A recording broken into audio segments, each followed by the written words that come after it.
It's September, and in many countries around the world, it's a new academic year that is starting. So Uto and I have decided to talk about support, and more precisely, how we can support our children to develop their reading and writing skills confidently.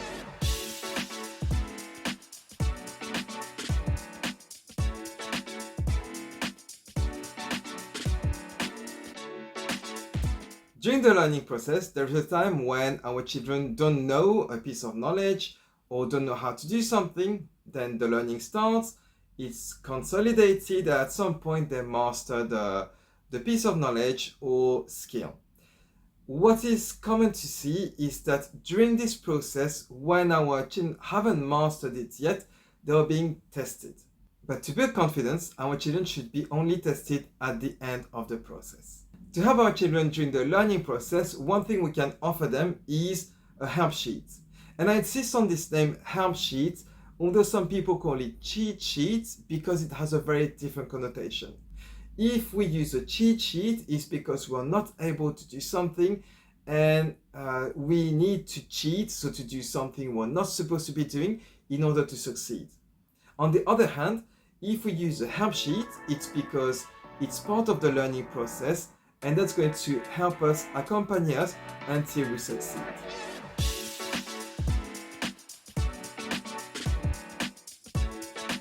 Let me give you 2 examples of games we can play with our children to show you how we can use help sheets to assist the learning process.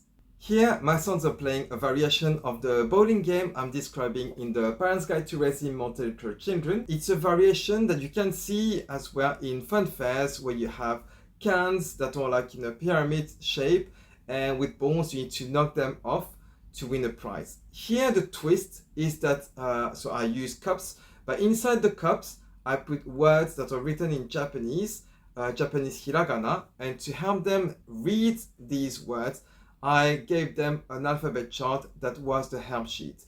So the learning process was going back and forth between the help sheet and the word to be able to decipher the words. And by repeatedly going back and forth, they were starting to learn these characters. So, this is so. Oui, so in this video, you can see how they're progressing because you can notice that they don't need to check every single character on the alphabet chart. If you want more details about the bowling game, I invite you to check out the activity number 5 in the Parents Guide to Raising Multi-literate Children.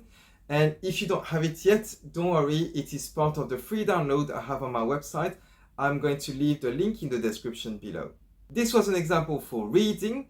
Now let me show you an example for writing, and you see that the consolidation process works in the same way. In our video on treasure hunts that you can find here in the description below, we talked about how we can use templates to help our children write more accurately and to learn the spelling of some words.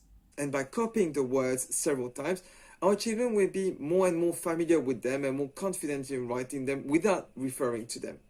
And here I'm showing you the example of a template in English. So it follows the structure of the English language.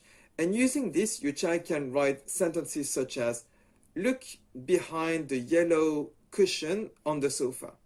And of course, help sheets can be used for all sorts of purposes, and they come in all shapes and sizes. For example, here you can see my son typing a message in French to his grandma, and he's using the predictive text to write it. So here, the predictive text is the help sheet. It's giving him options of words based on the first letters he's writing, and this is going to trigger his memory to remember the correct spelling. So here the predictive text is helping him consolidate his knowledge of the spelling of words.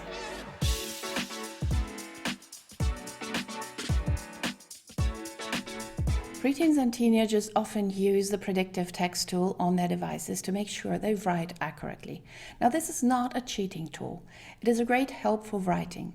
Nevertheless, it's advisable to always reflect and decide whether the suggested word or term or concept is the right one for the context or not. Now, our older children can design their help sheets themselves, no matter if it is for a new language they are learning or one they are already fluent in. Now, this can be word lists with basic terms or more complex help sheets where they write longer texts about topics they need to study, for example, for exams. Now, we all learn vocabulary much faster when we relate to the topic and when we put the words into context. Just to make an example, if our children are learning about renewable energy source, they can explore the topic through their stronger language and bridge this knowledge to their weaker language if this is a goal. On the escapeprojects.ca site, you can find several sheets of examples about STEM, to say science, technology, engineering, and mathematics. These sheets can also be used for translanguaging practices at school to foster multiple languages in the classroom. And actually, we can do the same at home. We can do this with our children whenever we talk about a topic from school. We let them focus on the school language and then help them finding the equivalent terms and concepts in our home languages. This way, our multilingual children are more likely to talk or write and read about the topic in all their different languages. Now let's take with the example I just made before. If our children are learning about renewable energy sources in English, and you want to give them tools to explore the topic through the lens of their home language, let's say Arabic, a help sheet can look like this. Now, help sheets can have different sizes and content.